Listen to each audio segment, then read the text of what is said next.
Hello, everyone, and welcome to the International Mentoring Center webinar series, where we continue to pursue our mission to empower mentors and mentees worldwide by fostering a community of learning, growth, and professional development. Here at IMC, we believe that mentorship is one of the most powerful tools for personal and professional transformation.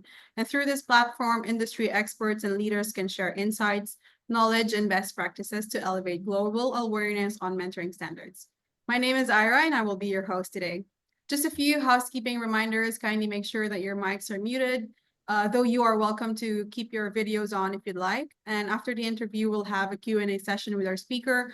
So please feel free to share any questions, thoughts, reactions in the chat throughout our session.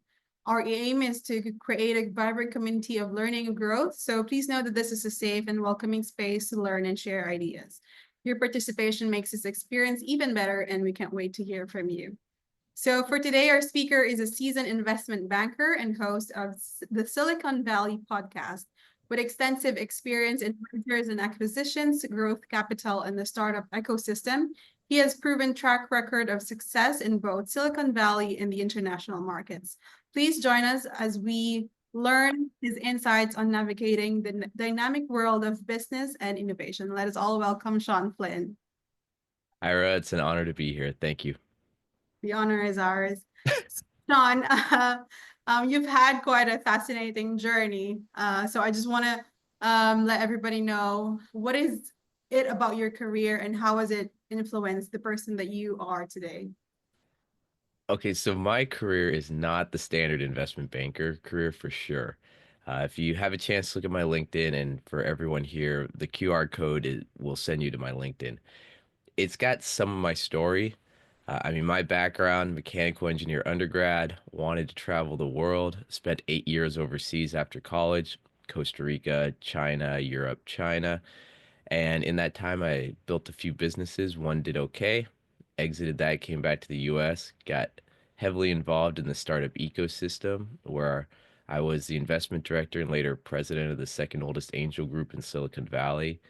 Through those relationships, I was helping companies set up operations in tech parks in mainland China, and Chinese companies set up operations in Silicon Valley, and that led into the investment banking world. So it's not the typical mechanical engineer, go world traveler, go startup, advisor to investment banker. That's not the typical path, but it's been definitely a fun journey. I could tell you that. I've had a lot of great adventures on the way. Awesome.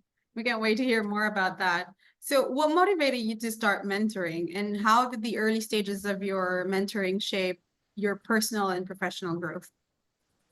Well, for me, whenever I mentor or advise, I learn a lot. In fact, I think in many situations I get more out of the relationship than I put in. I'm always learning about new technology. I'm always learning about things that are very cutting edge. The process of mentoring, it makes you pause and think, okay, what am I doing in my life? How can I improve? How can I actually take that conversation I just had, take some of those key points, apply it to something I'm working on to get ahead?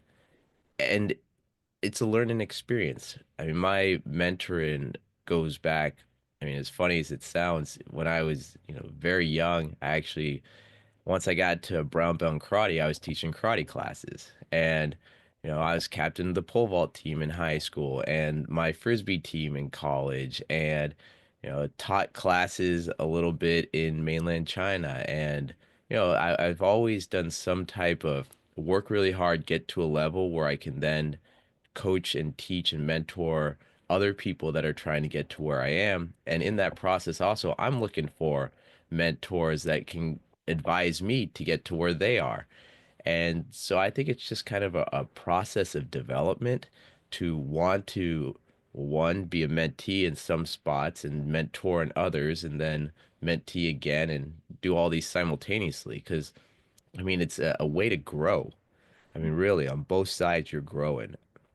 You're growing either reflecting on what the knowledge you already have, or you're growing because you're gaining new insights to where you want to go.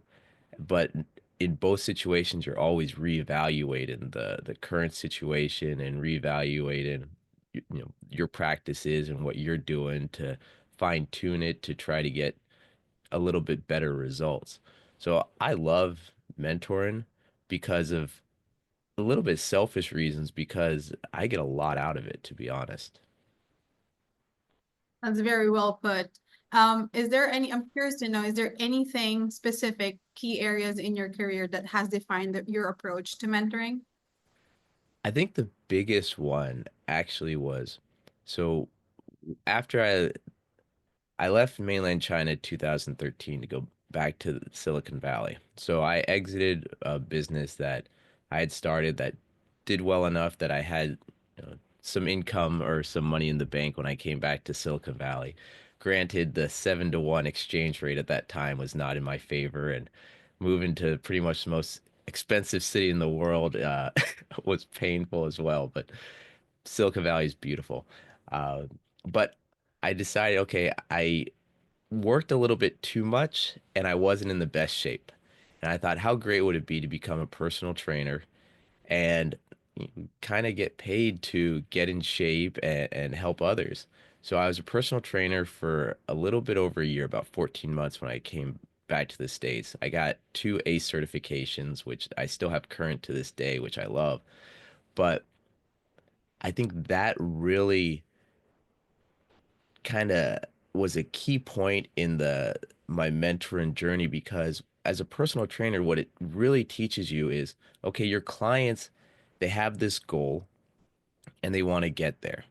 So you have to see where they are today to get to that goal and then work backwards and break it down into doable steps. For example, someone might have a goal of, I want to lose 15 pounds for my wedding in 6 months. Okay. Or I'd like to run a marathon in August, and maybe that's 4 months away. Okay. Let's take the assessment. Is that goal doable? Is it achievable? That the whole, I'm not sure, I'm guessing everyone here knows the whole SMART goal, um, simple, measurable, attainable, relevant time, and breaking that down. Okay. Is this goal a SMART goal? Okay, how do we get there and how where we are today? Okay, let's do a little of assessment. You want to run a marathon? How far can you run today? You want to lose 15 pounds in this time? Okay, is it doable to break it down to that would be say 6 months? 2.5 pounds a month. Is that doable realistically without, injuring yourself in the process? Okay, if that is, what's the calorie deficit? What's the number of steps that need to be taken? What's the recovery time? What has to change in your life? Meal planning, allocating this time to exercise, all that. And take this one goal that's attainable that's so far away and break it down into manageable steps to get there and check in along the journey, and if you're off a little bit, how do we pivot to get you back on track? How do we make adjustments? And through being able to work with many people to get their goal, because that's the first thing you do as a trainer, what is the goal? Why are you here? Is it to get healthy, lose it? There's so many reasons, but you have to find the reason that they're there, and it has to have that emotional impact to them. There has to be that connection to them. There has to be that desire to get there, or they'll just give up. And once you have all that combined, now it's these are the steps to get there. If we're ahead, great. If we're behind, let's move forward. But making those steps along the journey.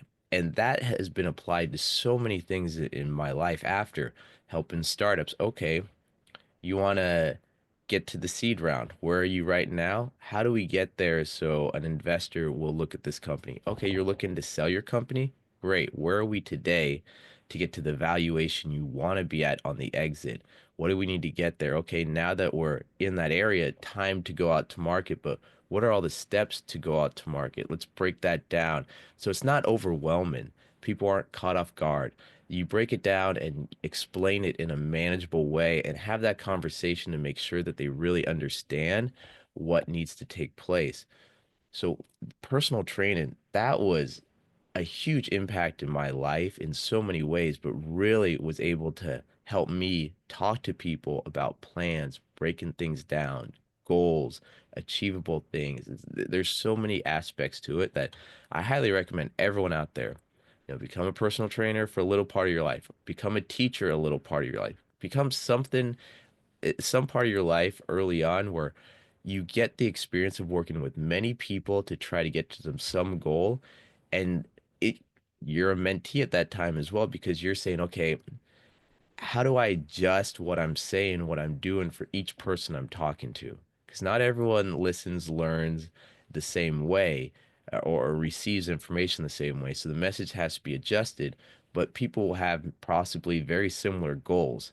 And you'll have to steer each person, depend who they are, differently to get to that goal.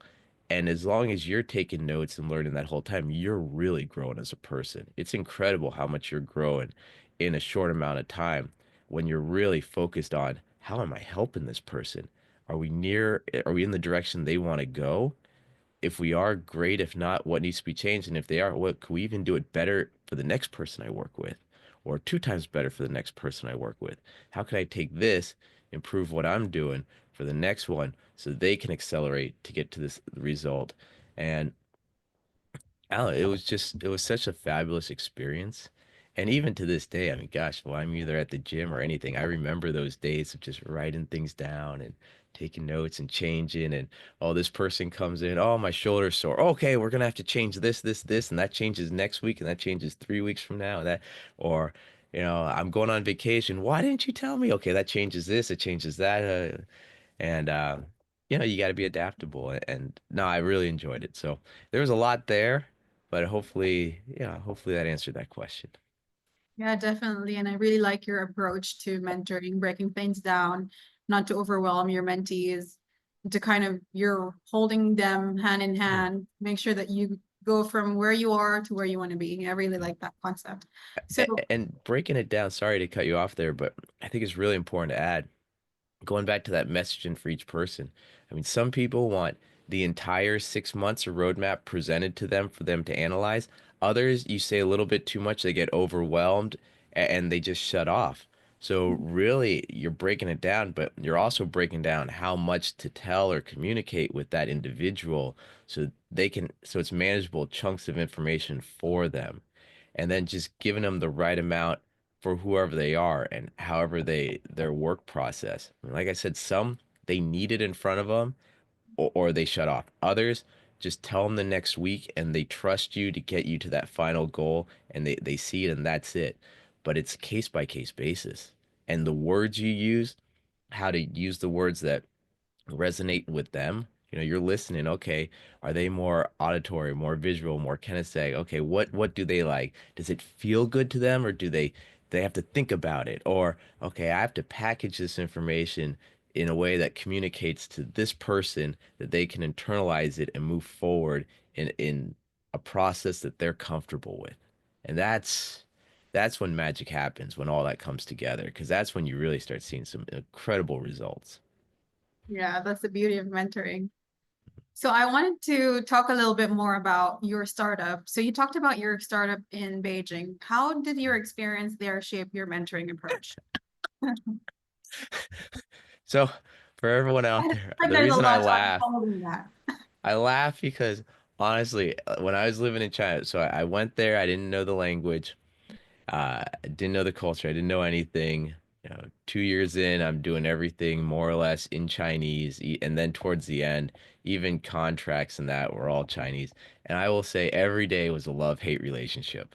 Every day was painful at some capacity where I would just lay down at the end of the day, mentally exhausted, going, is this the right thing for me? But then at the same time, I would look back and go, wow, I learned so much today. So that was my one thing about China. Some say it's a different country. I say it's a different world. They would say the exact same thing with the West. Everything here, they're like, why would you do that? That makes no sense. And me over there, it's like, why is this makes no sense? It's just so challenging. But that was, part of why I loved it so much because it like I would the littlest thing I thought was nothing could be a big deal, or something I thought was a big deal could be the littlest thing. And a lot of that is culture, a lot of it is well, a lot of it's culture. But for me, what really was impactful there was, so when I first moved there, I didn't speak the language. So for about the first 9 months, I couldn't do anything more than just order off the menu, and that was even very challenging. I got food on occasion where I was really hungry and a beverage would show up. I'd be like, ah, geez, pointed the wrong thing on the menu. Okay, how can I save this one? Pointed something else. Basically, I did the whole like, what does that table eat in? That's what I want kind of thing, like Jega. And I got hilarious stories for the group for one day. I'm sure you guys want to stay more focused right now, but if there's ever the blooper story of ordering food or whatever, let me know. I'll tell some stories. Um, but no, the biggest thing for me then was listening because I couldn't speak, so I had to really look at body language. I really had to guess in a lot of situations what was being said, how it was being said, the communication at the table. And, over time you start picking up words, but at first you really pick up body language and emotion. And that really translated later on as I'm talking to people going, okay, as I'm saying, oh, they flinched. Why'd they flinch? Oh, wait, their voice cracked. Why'd their voice crack? Are they uncomfortable? Okay, what did I say that could be uncomfortable? Let me go back. Oh, they pivoted in their chair. They did, you start noticing, oh, that's a little bit different than their baseline. Let me retrace, and maybe they're being too polite just to not tell me they didn't get it, but let me just reiterate this. Let me say it in a different way. So my time there was a lot of it really learning to listen, really learning to try to look at the room and look at the room from my eyes, the person who I'm talking to, and a third person looking at the whole situation. And through those different points of view, really try to decide, okay, what is going on at the granular and the higher level and try to package that. And it really helped me later on. It was really funny. A lot of people would actually go, Shawn, you're a very good negotiator. Like they'd actually say sometimes like you're Chinese. I'm like, no, no, no, like she, now, like, and, but it was just because I would be watching the person talk and the people next to them and the people next to them's reaction to the conversation and go, okay, that person flinched when that person said this and this number. Should I push on it more? And just try to obtain all the information from the scenario. And when I'm mentoring people, or, even when I'm a mentee and I'm saying I'm looking at my mentor, seeing the reaction. When I'm mentoring, I'm looking at the mentee, seeing the reaction and trying to think, okay, the messaging, how can I incorporate this reaction to my messaging now and in the future when I communicate?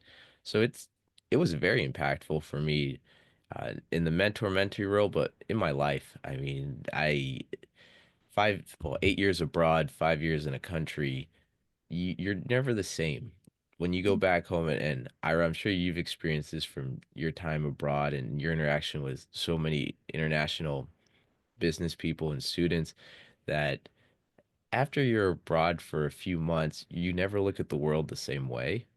And in fact, even some conversations with your peers, you're like, oh, well, you haven't been abroad, so your point of view is a little bit different. It's transformative. That's all I'm gonna say. Definitely, that's so true. So I wanted to know also, how do you measure your success with your mentees and your mentorship with them? Especially for mid to low market businesses that you are involved in. Luckily for the transactions I'm involved in, there's a goal. I mean, that goal is the transaction. If it's completed in the valuation range with the structure and terms that are ideal for that owner of the business. So there is this, okay, if we can get there, this is the win. Now, how to get there in the journey, there's always peaks and valleys. And then in advance, okay, was everything set up so that we had the most optimal chance of getting to the end and working that path? So for me, it's lucky. I can sit down with the person and go, okay, where do you want to be? Have you talked to these other advisors first? Because we really like it when they talk to their wealth advisor, their tax planner, and these other professionals that work with them so they know, okay, I want to have this lifestyle after this transaction. This is what the transaction would need to be. I would need to exit with this many millions so I can retire now safely and travel the world. Or I would need this amount of money to make sure that my grandkids have their college paid for, and that's the big goal. Whatever it is, that they have those conversations in advance, and then they can come to us and go, listen, we've talked to our wealth advisor, we've talked to our tax strategist, we've talked to these people, and they think we need to get in this valuation range in this kind of structure. Is that possible? Well, let us do an analysis. Okay, from our analysis, it actually looks like it's doable for this company.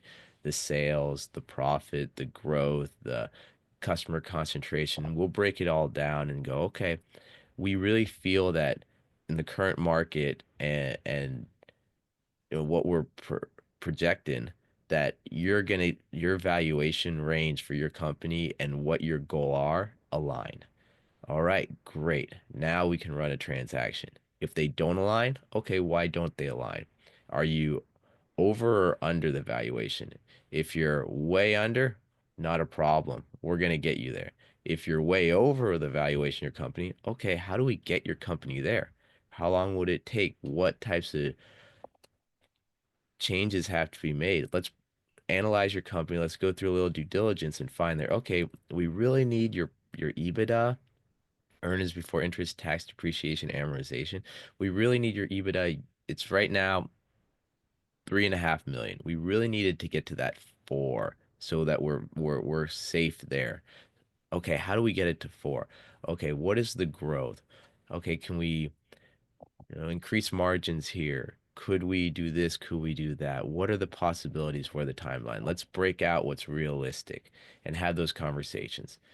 And if we are able to get the company there to run that process to get them to the end, I mean that's a success, I think, for everyone because it got them to the goal that they want, and we're the Sherpa in the process, the guide, the one leading them to the top of the Himalayas along this path. So as long as I guess they survived the hike to the top of the Himalayas, mentally stable, because going back to what I said, there's so many peaks and valleys in a transaction. And a lot of these takes, 6 to 9 months, a year, where one moment you're thrilled, the other moment you're barely able to get out of bed based on questions that were asked, due diligence reports, who knows, an employee threatening a lawsuit or a vendor going out of business. Who knows what it could be in these transactions that would cause these emotional swings and possibly retrades in the transaction. But I mean, for us, if we can get that client to where they want to go, eh, I mean that's a huge win, and hopefully doing it in a way that resonates with them. The messaging, the steps, the comfort level, the speed, there's a lot of components to it. And this also goes back to the assessment at the very beginning when we're having the initial conversations and getting to build that relationship. Okay, is this person go, go, go, aggressive move? Is this person always, if it's red, green, yellow light, are they always green light go? Or are they a yellow light person where it's okay, let's slow down, let's see what's going on? Or are they red light, we're stopping everything? Stop, explain, let me take this information in, let me look at all the worst case scenarios. Okay, next. Oh, red light again. Let's go. No matter what, we're doing this. Just get it done, get it done, get it done, get it. So, doing it in a way that is comfortable for the client and getting that outcome, which is optimal for them. That's a win. That's a win for the whole process. You talked about the assessment strategy that you use in the beginning of your mentorship, yeah? Are there any specific tools or frameworks that you use to mentor people in the M&A and rising capitals? Not so much tools or that, but a lot of conversation, a lot of just emails back and forth, coffee meetings, dinners. I try to spend as much time face to face with the person as possible, and to really, because a lot of it at the beginning, we're not getting information about the company. At the very beginning, we're getting information about the person. We're building a relationship.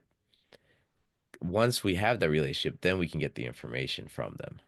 So there's a lot of people we'll work with. I mean, there's one. client I worked with, I knew him 5 years before working with him on a transaction. And in that process, got to see his company grow. I made some introductions, made some connections.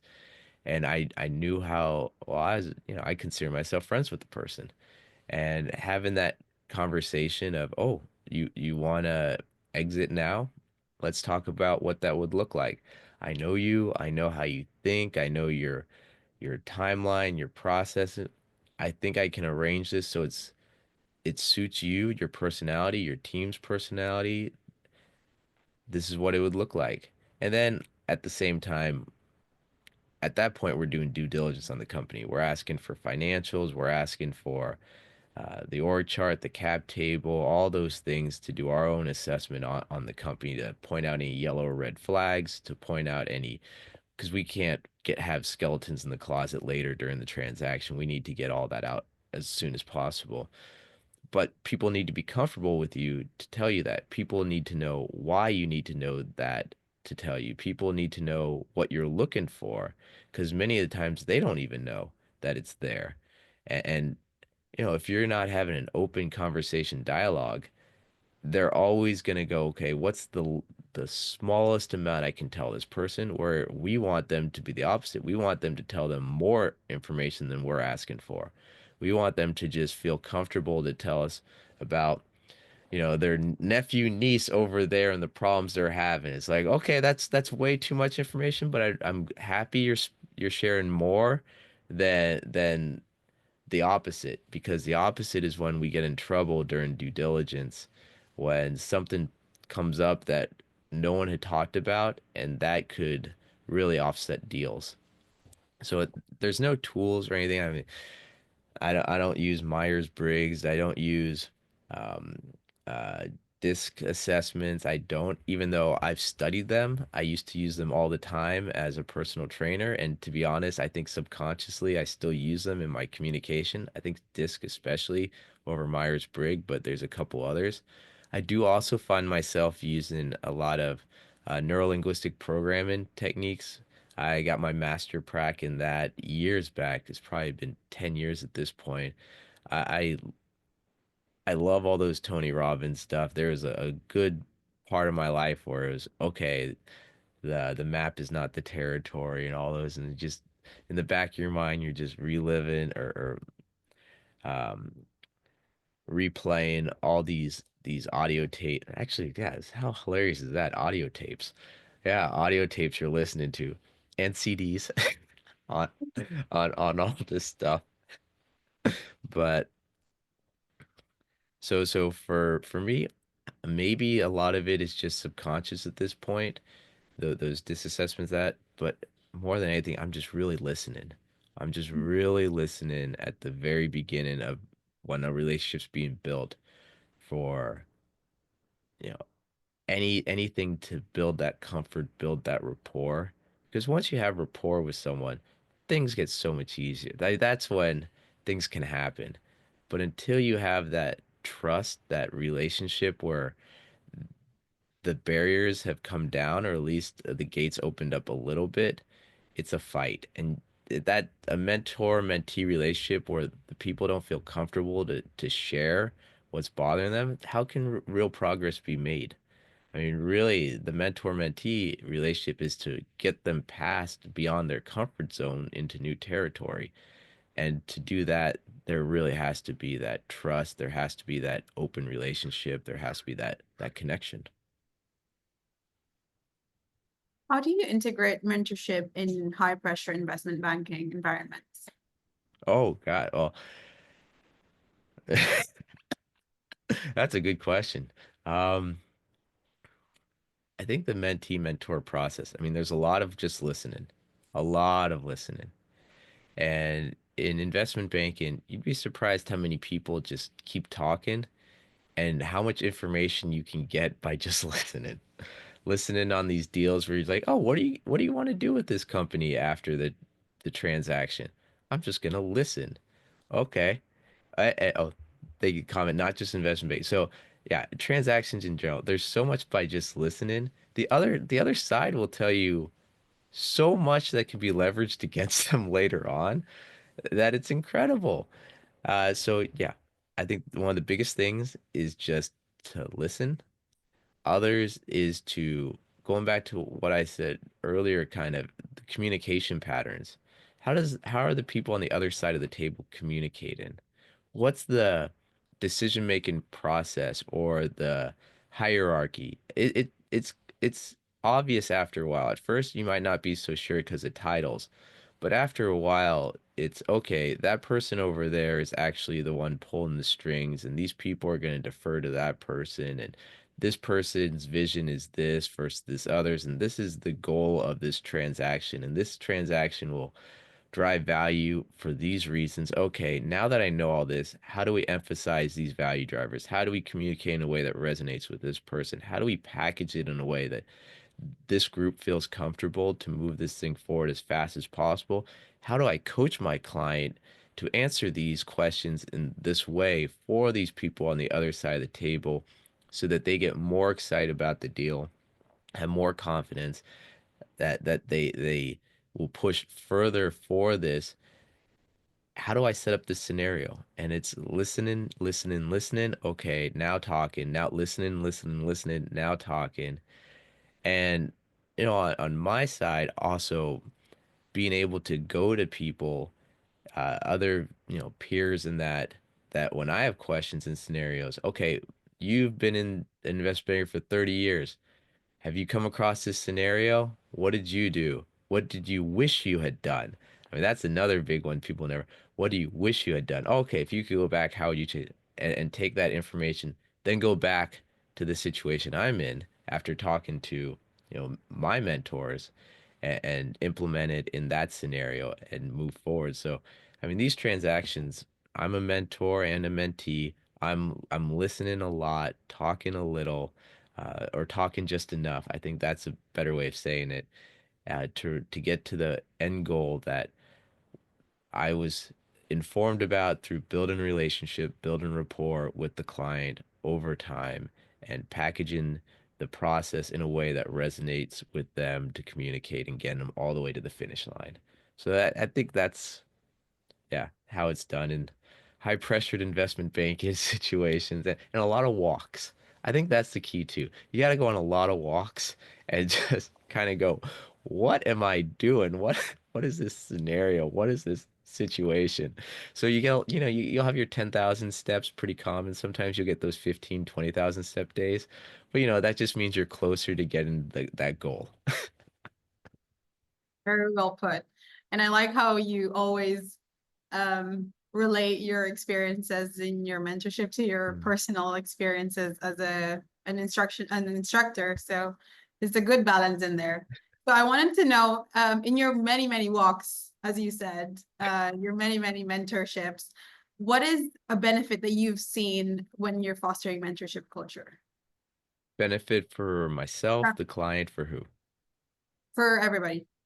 For everyone. Well, ideally, I got a lot of great stories. I'm not sure. I mean, do you want to hear some or? Yeah, Well, sure. okay. So, for example, um, two that come top of mind. There's a mentoring organization that I'm part of here in Silicon Valley, and they paired me off. My first mentee ever for the organization was a person in Taiwan, and she wanted to branch off on her own and start her own marketing company.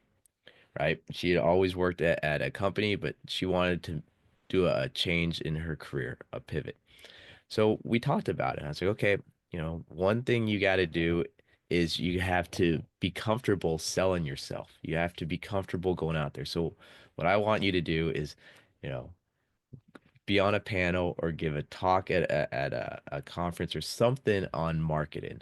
And she's like, I'm too shy to, like, she's very hesitant to do anything public, very timid. And I was like, no, this is going to be your goal. And we had little goals to get up to her giving a speech at an event. And these are tiny little goals. Just give your speech, in front of the mirror. Okay, now give it to your friends now, or your family, friends, and then work your way up. Well, she gave a talk in front of a group about 40 people. And one of the people in the audience, I guess, went to her high school. And the guy asked a question like, why do you think you should be on stage? And this devastated her. And she got off. She told me, she's like, she went to the side, she started crying. I was like, okay. And I was like, and then what happened? She goes, well, then someone in the audience, this woman came up to me and started talking to me saying, don't ever let anyone push you down like that. And she's like, and then I grabbed coffee with her the next day. Turns out she's very important in the artificial intelligence ecosystem, and she asked me if I wanted to help her organize an event. Fast forward a few months later, she's the MC for the biggest AI event in Taiwan, pulls it off spectacular, gets a ton of clients from that. After that, she applies to go to Haas MBA program, UC Berkeley, using the story of being a timid, shy to MC in the biggest event in Taiwan, building this network of all these movers and shakers in Taiwan in the startup ecosystem at all levels. And she gets in the Haas MBA program there, which, it's a top MBA program in the world. Since then, I mean, she's killing it. She's absolutely at a whole nother level. And it was just, okay, let's push you out of your comfort zone, but let's do it in little milestones, little chunks. Let's see what happens. Let's put you in a situation, a scenario that you're not comfortable with, but you have to push yourself to move on.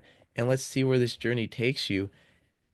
And literally it was from 6 months being employee to 6 months having more business than she could count on, that she could have meetings with almost anyone in that ecosystem to MBA I mean, it was incredible in a short amount of time. Another story, and this is one of my this is a really interesting one. So I have a podcast on the side called the Silicon Valley Podcast. And I've gotten to interview some incredible people all around the world. Founder of Canva, Square, Intel Capital. I just did an interview with Dave House, and the person that gave the intro speech was Pat Gelsinger, the current CEO of Intel. If people want to check it out, the Silicon Valley Podcast. So I've had people reach out to me all over the world and go, Shawn, this guest of yours, I got this takeaway, I got that takeaway. This one person from Kenya, she messages me. She's like, I didn't know what financial models were. I listened to your podcast. I'm sitting there going, how did you even hear my podcast? This is crazy.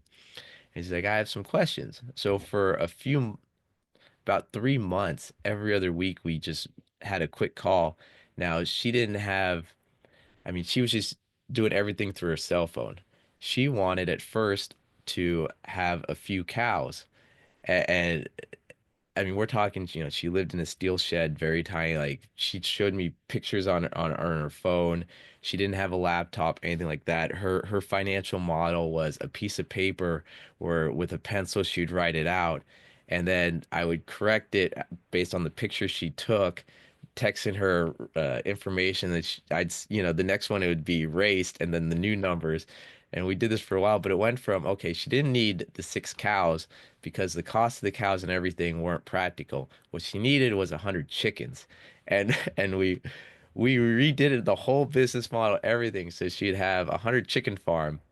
And she ended up getting it. And I mean it was just crazy the the this. And we're still buddies to this day. This was what, 2.5 years ago, and she still messages me and she's like, Shawn, I'm doing this now. Because once you get that entrepreneur bug, you just keep growing, right? I mean, it starts with a few chickens, and now she's like, I got 3 employees and stuff like that. I'm like, talk about being a boss. And Did you finally get her cows? no, no, the cows didn't make sense economically. They just didn't make sense for the output, for the input, and all these other things. But it's kind of funny to think about that. And yeah, so I don't know. I got a lot of stories from being able to work with people. And I'm learning the whole time in this process. I'm learning a ton about Taiwan, about Kenya, about daily life, what the troubles are, what the opportunities are. I'm learning so much. I mean, for me, the woman in Kenya, it was hilarious. Like, all right, just type this on your laptop. She's like, I don't have a laptop. I'm like, what? I was like, oh yeah, okay. Well, do the, it was just there's just so many, I don't know. It's good times, good times. Those are really fascinating stories, and I think our audience also resonated with some of the stories that you've just shared. Mm. I wanted to know, how do you balance yourself being a mentor and a mentee in your professional journey? I mean, for me, I think I'm always both, to be Mhm. honest. The mentoring, or let's go to the mentee side. For me, I always try to find people that are like one or two steps ahead of me and 10, 15 steps ahead of me. So, for example, like right now, there's really two mentors I would say that I really go to with a lot of questions. One is the founder of Global Capital, that's been an investment banker for going on 33 years now, 34 years now.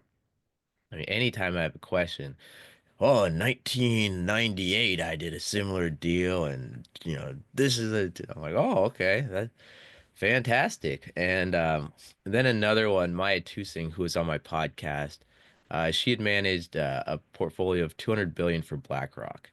So, I mean, I look at her as 10 steps there, and I look at Mark, a couple steps. So I have all these people and then there's others definitely in my life, and the podcast itself in a selfish way, I use that for my mentors because I everyone I interview, I get to spend an hour just asking them questions I want, and it's incredible the knowledge that I get from these meetings. So I have a lot of people in my life that I'm always asking questions. There's a lot of podcasts out there that I also use kind of as mentoring. There's these hosts that I get so much wealth. There's such a wealth of knowledge out there, and now I really take advantage, I would say, of these people that I think are just a few steps above me and a lot of steps above me.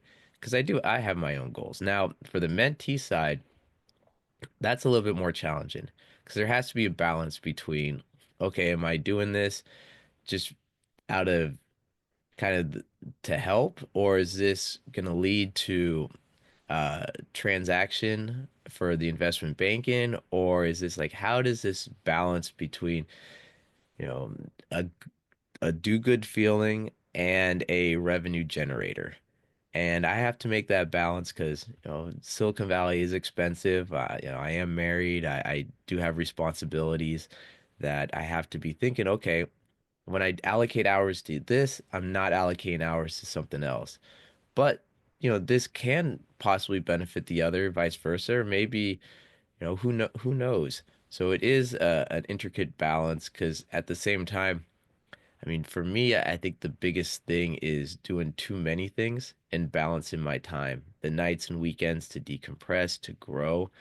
I mean, right now it's 7:45 a.m. where I am. I was up at 6 a.m. to do a little bit of a jog before this, and to be honest, I'm going after this. I have meetings until 1 o'clock. Then I have an hour break to do emails, and then after I'm moderating a panel, I'm interviewing a managing partner at NEA Ventures for an event, and then it's all day of work, and because I'm not gonna get that many emails today, that bleeds over tomorrow, that bleeds over to the weekend, and then okay, where's the balance? Happy wife, happy life. Gotta keep things, so for me, with all this, it is a balance. It is a decision of, okay, revenue, feel good, help people, do good in the world, um, grow.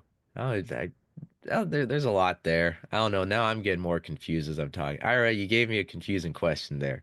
So, So I just wanted to steer away from that mentee mentor. So before we finally close, I wanted to ask you, and also for our audience to know, what skills should mentees focus on, especially in mid to low markets? mentees, I think the biggest thing for them is, well, two, listen and ask questions. Both those are key. If you're not asking questions, how can the mentor help you? If you're not listening and being open, I mean, listening is one thing, but being coachable, I think that's a better word. So ask questions and be coachable. I mean, there's many people I've worked with that, you know, have the term doctor in front of them, and they're not coachable at all. They know everything, but they're never going to grow past where they currently are. And that's also kind of why you'll hear people go, "Oh, doctors are the worst business owners," because they're not coachable. A lot of them. They could be extremely intelligent, brilliant, actually. But if you're not coachable, how are you going to get to the next levels? And so be coachable and ask questions. I mean, really think. So from going back, sorry to keep throwing this in there. So one of the things I've noticed about my podcast, I've gotten to interview some pretty high level people. As mentioned before, founder of Canva, founder of, I mean, every next month I'm interviewing another billionaire. So the people that I've discovered at the very top, they ask the best questions. I mean, before we'll do our interview prep for 30 minutes, and they're asking me questions like, oh, no one's ever asked me that before. Huh. And I've done, 200 plus interviews. Wow, this is incredible. Or they'll ask me about what my thoughts are on this or that. And I just think, gosh, I mean, these are good questions. So they ask the best questions. And actually, I found that too when I was very involved in the angel group, especially as when I was the investment director. The most successful angel investors in that group, both in their career and in investing. I mean, because this group, there's a lot of former CEOs. There's a lot of people that had taken multiple companies public. I mean, this is one of those groups where you hear those people just write these ungodly sized checks to people without even knowing, but they're like, no, I know the market, I know the context, I know everything. Like, I know the research. This is not as risky as you guys who are not aware know. But these people, they would ask the best questions, and they'd also always build rapport with everyone, build relationships. Uh, yeah, and they're so coachable. If they heard something that was new to them, they would go to their questions and ask more and learn. So I think those are the two big things for being a mentee: being coachable, asking great questions, and yeah, those two are so huge. And that's the same with the mentor side. Listen, be coachable on your side because you have to adapt to who you're talking to and ask them great questions. Why? What are you doing? What's the goal? All these, when both sides are doing it and then take action, progress can really be made quickly. Amazing. What legacy, finally, as my last question, what legacy would you like to leave as a mentor?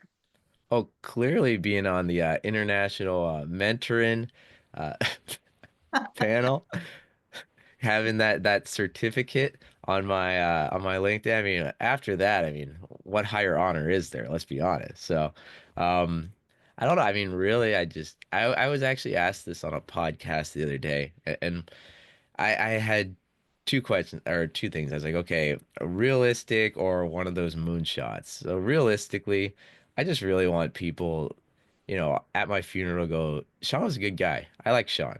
Like knowing Shawn, it was a net positive in my life. Like if I just had everyone go, okay, knowing Shawn was a net positive, that's good enough for me. I'm happy with that. If you want to do the moonshot, it would be, wow, Sean helped so much that he changed GDPs of countries. Like this guy, what he did and the deals he worked on and the what he did wherever it was, like it changed the economics, that landscape of that country. It moved it in a positive direction. Like that's the moonshot. But like I said, as long as people at my funeral are like, yeah, I have a good story about Shawn. Shawn's a good guy. Hey, remember the time he did this? Oh, that was funny. Oh yeah, I remember that. That's good enough for me. That's amazing, Shawn. Thank you so much for this time that you've given us. We now want to invite everybody to for a Q&A session. Please share your questions or thoughts by writing them on the chat or simply introduce yourself and unmute your microphones. We'd love to hear from you. So there were a couple of comments that we had from the audience while you were doing the interview. I think there was a comment from Lucy when she said, not when people give a feedback like the guy did. I think it's one of the stories that you told us. It is about them and their insecurities. And that's very true. I think what doesn't kill you makes you stronger. And she also said that these are really amazing stories. And Alexander's also had a similar story as yours. That's something interesting. And thank you, Lucy. This was amazing. She said, thank you very much. So if anybody has any questions for Shawn, specifically about mergers and acquisition, growth capital, or anything related to that, feel free to ask your questions now. Hmm. Do we have any questions?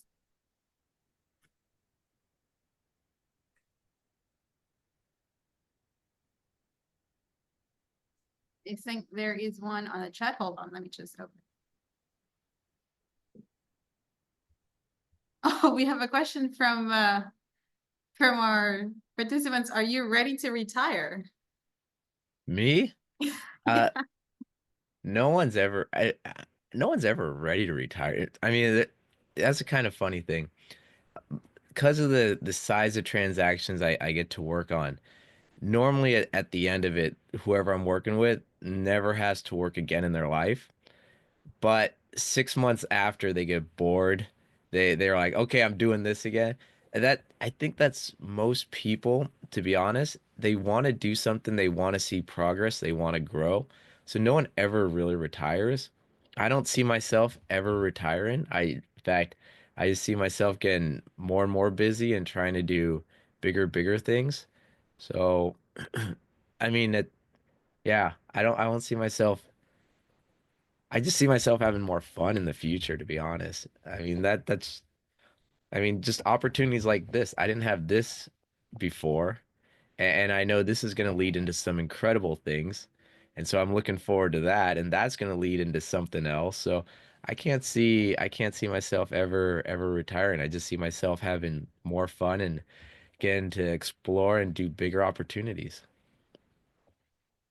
We have a question. Thank you for that, by the way. And we have a Hmm. question from Lucy. She's asking, what are some of the challenges you see in mentoring, particularly on a mentee side? Ooh. I think one challenge is mentees finding the right mentor. And what I mean by that is some people will say, "Oh, I need to be, for example, I need Mark Cuban as my mentor." And you're like, "But you're doing a mom and pop bakery. What would Mark Cuban even know about a bakery?" Like it does, there's such a huge disconnect. And I'll see this a lot where people want mentors that are so far removed, like they really couldn't help in any way. And a lot of this advice people see on YouTube or these books don't apply to who they are because there's such a disconnect between the two groups. So as that mentee should be searching for, as mentioned before with myself, a mentor that's a few steps above them and then a few steps above that, right? So you have that mentor that can guide you to get to one spot and then, a few spots down and take information from both of them and try to go, okay, be, from their information, how can I get to that end goal where I want to be and work in that direction? I mean, too many mentees are looking for that mentor that is so far removed that the advice they give is not practical, is not helpful, even their experience, their life experience, because it's not probably not the same journey.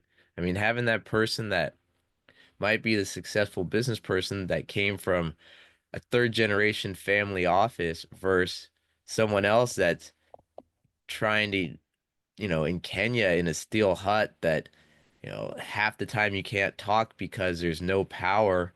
Uh, they're the path to get to that next level is not the same, and the experience will not be the same. So the mentor, you know, yes, a lot of mentors can give some advice, but they should really try to find that one that's a few steps above and then a few steps above that. I think that's the biggest challenge with mentees is not finding the right mentors or even asking, knowing the questions to ask to find the right mentor or knowing the questions to ask to filter down the potential mentors to get to the right one. And and don't just take the first mentor. I mean, have meetings with a couple. Find one that, going back to what I said earlier, that really resonates with you and the communication, that you feel that connection that you feel or think can really guide you to where you want to go and then push. And then also mentees, I think sometimes stick with a mentor too long. I think that, once you get to that level, maybe there's another mentor you should be looking for. And that mentor should be at a comfort level where they're saying, hey, you know what? I want to introduce you to someone else that I think you can move things forward now that you're where you are. Or hey, your goals and what you want has pivoted and changed. Maybe I'm not the best one right now with this new change. Let me introduce you, or let's think of what the um, persona or whatever that new person should be and having that conversation.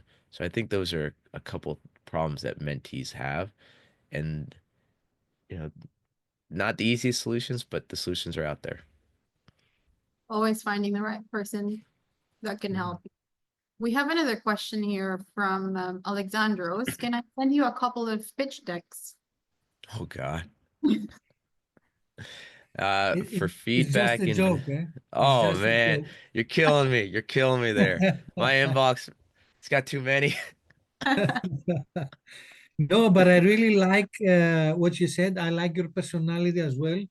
And actually, it's half joke because I also do coaching and business consulting and all that. And I have actually a couple of cases, customers of mine that Okay. have grown so much, are looking for M&A. Send them over. Ira, can you share my email with everyone? Is that okay? Or Yeah, definitely. okay. Or connect with me on LinkedIn. That's Yeah. probably the best, and we'll just start the conversation there and go from there. And Alexandros, thank you. I mean that'd be fantastic. Yeah, Um, I sent you an invite, by the way. Perfect, perfect. I'll accept. After this, I'll probably go on a quick 10-minute walk, and then I'll be at my computer the rest of the day. Yeah. So actually, Lucy already did the honors to share her LinkedIn. So please, guys, feel Mm. free to connect with each other. And as Shawn has mentioned, we've sent his links on the chat. You can connect with him on LinkedIn. You can follow his podcast as well. We've sent the link to his Silicon Valley podcast. And to know more about Shawn, you can always connect with him via LinkedIn. And we'll be sharing his email address shortly. So that wraps up our session for the day. Thank you so much for those who have given us questions, thoughts, and just given us this time to be here for this webinar. I hope you guys learned a very valuable insight from Shawn, and special thanks to you, Shawn, for sharing your expertise and guiding clients through M&A. And I can see that it truly resonated with our audience, especially the stories that you've shared with us. They're really fun, and I hope everybody has learned something from that. Anything that you would like to add as our closing? Just Ira, this was an honor. I really enjoyed it. I look forward to future opportunities to work with this organization. I mean, I would love the opportunity to fly over there one day and meet your clients and have a great conversation. And I'm just really excited to see where this goes, what next steps are, and just the opportunities. So I want to thank you. I want to thank, as you mentioned, everyone in the audience for spending the time there today. And I got lot more stories, a lot more stories. So. We're looking forward to that, and we're excited to have you in our future events, definitely. If you are an individual seeking mentoring credentials, or if you are a training provider with seeking accreditations, please feel free to visit our website to know more. Our team has shared our links to our website and our social media. If you are looking for a mentor such as Shawn Flynn, please feel free to connect with him through LinkedIn, which is shared on the chat below. Thank you all for joining us today, and we hope you found this session inspiring and that it fuels your commitment to fostering meaningful mentorships. Join us in our coming webinars as we continue to engage, evolve, and empower each other. Thank you so much, everybody, for joining. Thank you. Bye. Thank you.